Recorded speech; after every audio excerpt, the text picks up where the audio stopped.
નમસ્કાર દર્શક મિત્રો, ધ લોકસત્તા શોમાં આપનું સ્વાગત છે। ઇઝરાયલ દ્વારા સોમાલીલેન્ડને એક સ્વતંત્ર રાષ્ટ્ર તરીકે માન્યતા આપવાની જાહેરાતે વિશ્વના રાજકારણમાં એક નવો વળાંક લાવી દીધો છે। આ ઘટનાક્રમની શરૂઆત ઇઝરાયેલના વડાપ્રધાન બેન્જામિન નેતન્યાહુની એક સોશિયલ મીડિયા પોસ્ટથી થઈ, જેમાં તેમણે કૃષિ, આરોગ્ય અને ટેકનોલોજી જેવા ક્ષેત્રોમાં સોમાલીલેન્ડ સાથે સહયોગ વધારવાની મક્કમ ઈચ્છા વ્યક્ત કરી હતી। છેલ્લા 34 વર્ષથી સોમાલિયાથી અલગ પડીને પોતાની રીતે શાસન ચલાવી રહેલા સોમાલીલેન્ડ માટે આ એક ઐતિહાસિક ક્ષણ હતી, જેને ત્યાંના રાષ્ટ્રપતિ અબ્દુર્રહમાન મોહમ્મદ અબ્દુલ્લાહીએ ખૂબ જ ઉત્સાહપૂર્વક વધાવી લીધી છે। નેતન્યાહુએ તો ત્યાં સુધી કહ્યું કે તેઓ સોમાલીલેન્ડને અબ્રાહમ એકોર્ડમાં સામેલ કરવા માટે અમેરિકાના રાષ્ટ્રપતિ ડોનાલ્ડ ટ્રમ્પ સાથે પણ વાત કરશે।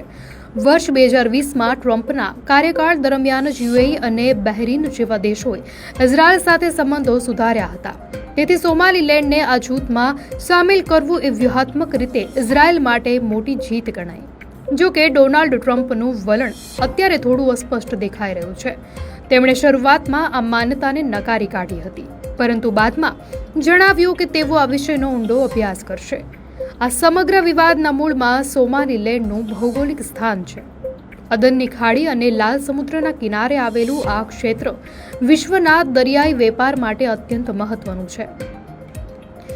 ઇઝરાયલ માટે સોમાલીલેન્ડ સાથેના સંબંધો એટલે લાલ સમુદ્રમાં હુથી બળવાખોરો અને ઈરાનના વધતા પ્રભાવ સામે એક મજબૂત લશ્કરી અને વ્યૂહાત્મક પકડ મેળવવી। જાણકારોનું માનવું છે કે ઇઝરાયલના આ સાહસિક નિર્ણય પાછળ સંયુક્ત આરબ અમીરાતનો પણ મોટો ટેકો છે, કારણ કે યુએઈ પહેલેથી જ સોમાલીલેન્ડના બેરબેરા બંદર પર કરોડોનું રોકાણ કરી ચૂક્યું છે અને ત્યાં પોતાનો પ્રભાવ વધારી રહ્યું છે।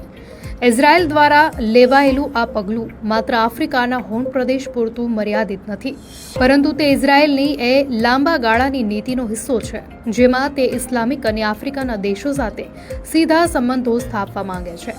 પરંતુ આ નિર્ણયે ઇસ્લામિક દેશો અને પડોશી રાષ્ટ્રોમાં રોશની જ્વાળા ભડકાવી છે। સોમાલિયાએ તેને પોતાની સાર્વભૌમત્વ પરનો સીધો હુમલો ગણાવીને ઇઝરાયલની ટીકા કરી છે। મિસ્ર, તુર્કી, સાઉદી અરેબિયા અને ઓર્ગેનાઇઝેશન ઓફ ઇસ્લામિક કોઓપરેશન જેવા મોટા સંગઠનોએ એક સૂરે આ પગલાંનો વિરોધ કર્યો છે। તેમનું માનવું છે કે જો આવી રીતે કોઈ દેશના ભાગલાને માન્યતા આપવામાં આવશે તો તે આંતરરાષ્ટ્રીય કાયદાઓ માટે એક જોખમી ઉદાહરણ બનશે અને આખા આફ્રિકા ખંડમાં અસ્થિરતા અને નવા યુદ્ધો નોતરશે। ખાસ કરીને તુર્કી, જે વર્ષોથી સોમાલિયામાં લશ્કરી અને આર્થિક રોકાણ કરી રહ્યું છે, તેના માટે આ ઇઝરાયલ અને અમેરિકાના વધતા પ્રભાવ તરીકે જોવામાં આવે છે।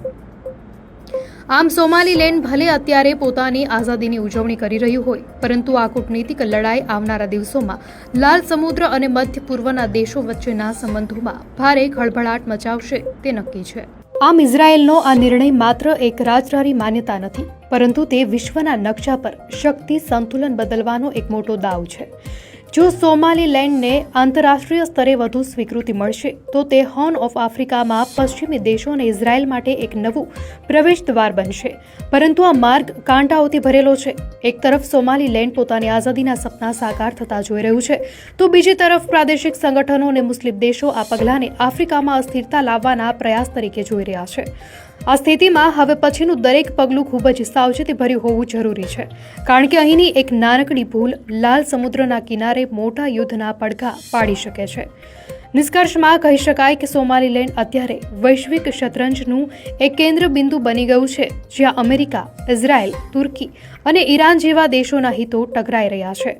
અબ્રાહમ એકોર્ડનો આ સંભવિત વિસ્તાર ભવિષ્યમાં આર્થિક સમૃદ્ધિ લાવશે કે પછી નવી ભૌગોલિક રાજકીય તણાવને જન્મ આપશે તે તો સમય જ બતાવશે, પરંતુ એક વાત નિશ્ચિત છે કે ઇઝરાયેલની આ જાહેરાતે દાયકાઓથી શાંત પડેલા સોમાલીલેન્ડના મુદ્દાને ફરી એકવાર ગ્લોબલ એજન્ડા પર લાવી દીધો છે, જેની અસર આગામી વર્ષોમાં સમગ્ર વિશ્વના વેપાર અને સુરક્ષા સમીકરણો પર જોવા મળશે। દર્શક મિત્રો, આ માહિતી આપને કેવી લાગી? આપની પ્રતિક્રિયા અમને કોમેન્ટમાં ચોક્કસથી જણાવશો, અને જો આપને આ વિડીયો સારો લાગ્યો હોય તો વિડીયોને લાઇક કરો અને ચેનલને સબસ્ક્રાઇબ કરો।